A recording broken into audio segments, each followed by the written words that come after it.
corn rootworms. You know, we thought we had this problem solved when they came out with rootworm corn and every farmer was going, oh yay, I don't have to use insecticide anymore. Well, that's all gone to pot now. We said we're taking a big step forward. We didn't say we're wiping out an insect in our fields, because when you think about it, anytime you have a Bt trait, you've got to have the bug bite the plant to get the Bt trait in them to kill them. So if there's lots and lots of bugs, guess what? They're going to chew up your roots like crazy trying to get that Bt trait. So it is a nice thing where you don't necessarily have to put a chemical out there to control the bugs. You don't maybe have to think about it as much, but you still need to do some scouting, and you can't just think, I've got the trait, I'm cured, I'm good. Here's the big problem right in our area. There is a lot of corn raised around here because of all the ethanol plants. Even on our own farm, we've been 2/3 or 3/4 corn for quite a few years now, and we've got a neighbor just across the fence that he didn't use any insecticide on his corn, bought VT3 from a couple different companies, and he has his corn just about decimated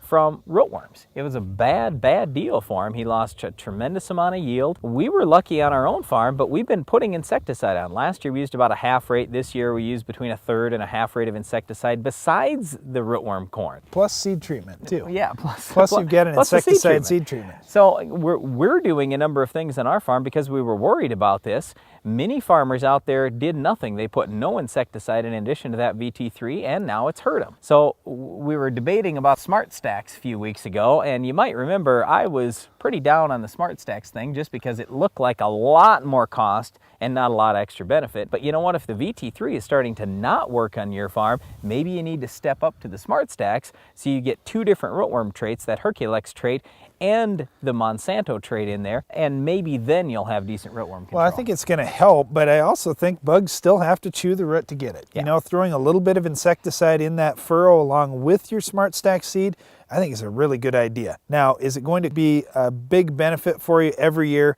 Probably not, but you know what? You're going to kill bugs before they bite those roots. And that is going to pay from time to time for you. Maybe in a heavy pressure area like this, it'll pay every year. But I just think if you can kill a number of those bugs ahead of time before they bite, that's that many less wounds on the roots for stalk rots and other diseases to get into the plant. Yep. Now, the flip side of this whole thing is there are a lot of farmers in other areas of the country that say, well, the VT3, that rootworm corn, isn't really helping me out very much. I don't think I need that. I think I just need straight Roundup corn.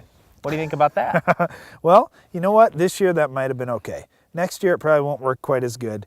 3 years from now, it's going to be a disaster. So why wait till this problem builds up on your farm? It's like we were talking about with a farmer that farms near us that isn't using insecticide. You know what? He's going to have bugs build up faster for him than we are, where we're using some insecticide to kill them in a couple different ways, with a Bt trait and with insecticide. If you say, you know what, I don't want either of those things, I'm just going to plant a conventional hybrid or a straight Roundup Ready hybrid or a Roundup corn borer Bt hybrid, you know what? Good luck for you. If you're in an area where there's a lot of corn, there's going to be some rootworms that show up eventually. Those numbers are going to build quickly in your fields when you're unprotected, and there's no rescue treatment for rootworms. Once you've got them, they're below ground.